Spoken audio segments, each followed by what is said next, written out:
Si Lucifer ay naiinggit at nainggit kay Hesukristo. Ngunit nang ang lahat ng mga anghel ay yumukod kay Jesus upang kilalanin ang kanyang kataas-taasang kapangyarihan at matuwid na pamamahala, siya ay yumukod kasama nila, ngunit ang kanyang puso ay napuno ng inggit at puot. Si Kristo ay kinuha sa espesyal na payo ng Diyos tungkol sa kanyang mga plano, habang si Lucifer ay hindi kilala sa kanila. Hindi niya naunawaan, ni pinahintulutang malaman ang mga layunin ng Diyos. Ngunit si Kristo ay kinikilalang soberano ng langit. Ang kanyang kapangyarihan at awtoridad ay kapareho ng sa Diyos mismo. Inisip ni Lucifer na siya mismo ang paborito sa langit kasama ng mga anghel.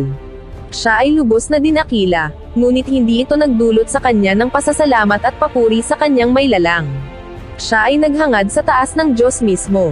Nagpuri siya sa kanyang kataasan. Alam niyang pinarangalan siya ng mga anghel.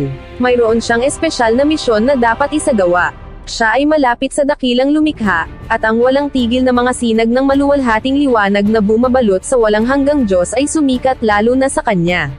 Naisip niya kung paano sinunod ng mga anghel ang kanyang utos ng may kasiya siyang bilis. Hindi ba't magaan at maganda ang kanyang mga kasuotan? Bakit kaya dapat parangalan si Kristo bago ang kanyang sarili? Iniwan niya ang agarang presensya ng Ama, hindi nasisiyahan at puno ng inggit laban kay Jesucristo.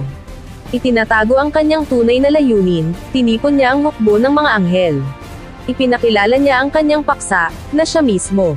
Habang ang isa ay naagrabyado, sinabi niya ang kagustuhang ibinigay ng Diyos kay Jesus sa pagpapabeya sa kanyang sarili.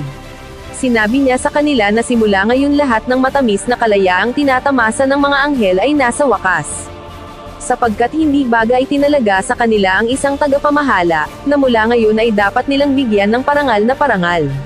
Sinabi niya sa kanila na tinawag niya sila upang tiyakin na hindi na siya magpapasakop sa pagsalakay na ito sa kanyang mga karapatan at sa kanila, na hindi na siya muling yuyuko kay Kristo, na siya ay kumuha ng karangalan sa kanyang sarili na dapat sana ay iginawad sa kanya, at magiging pinuno ng lahat na magpapasakop na sumunod sa kanya at sumunod sa kanyang tinig.